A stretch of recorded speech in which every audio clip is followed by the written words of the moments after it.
Moi, l'ambition, je la définis avec 3 caractéristiques. Premier, c'est je m'autorise à me connecter au plus grand rêve qui sommeille en moi. Deuxième, je fais pas que seulement que rêver, je passe à l'action, je développe mes compétences et je fais ce que j'ai besoin de faire pour que ce rêve se réalise.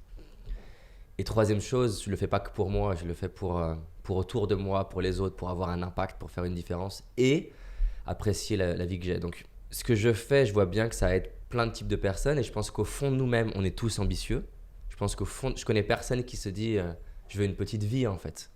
Maintenant, ce que je remarque, c'est qu'on est plus ou moins branché à cette idée de faire des choses qui soient grandes, à nos propres yeux, encore une fois, j'insiste, parce que des fois, on peut penser que ce que je veux, c'est que les gens ils réussissent aux yeux des autres. Moi, j'en ai rien à faire, c'est ce que je dis à mes entrepreneurs, je leur dis que tu fasses 10 fois sur ton chiffre d'affaires, ça n'a pas de valeur pour moi.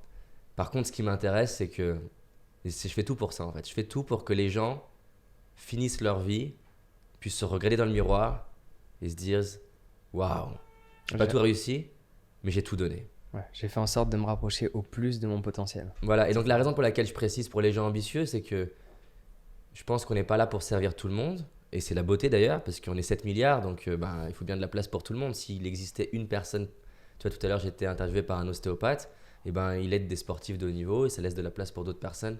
Et moi je remarque que quand je me mets au service de gens qui veulent que ça soit créer une association à but non lucratif, que ça soit révolutionner le monde de l'écologie ou que ça soit réussir dans la finance ou dans le sport, ces gens-là, je ne sais pas pourquoi exactement, je leur donne de l'énergie, ils me donnent de l'énergie.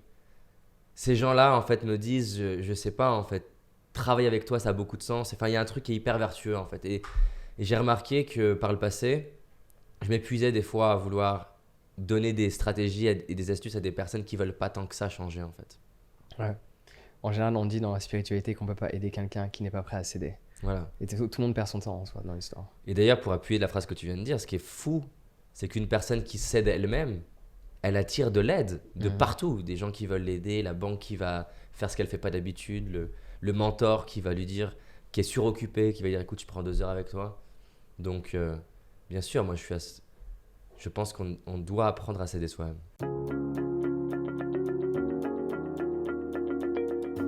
Alors j'espère sincèrement que tu as apprécié ce court extrait de l'interview que je t'ai partagé avec David. Si tu veux réussir ta vie, si tu veux manifester la vie que tu désires, il faut absolument que tu aies confiance en toi. Par ce fait, j'ai élaboré un guide qui est totalement gratuit sur la confiance en soi. Je te laisse regarder ça, je te recommande fortement de le télécharger, il va grandement t'aider. Donc clique sur le lien dans la description pour l'acquérir dès aujourd'hui. On se retrouve de l'autre côté, prends soin de toi, passe une excellente journée.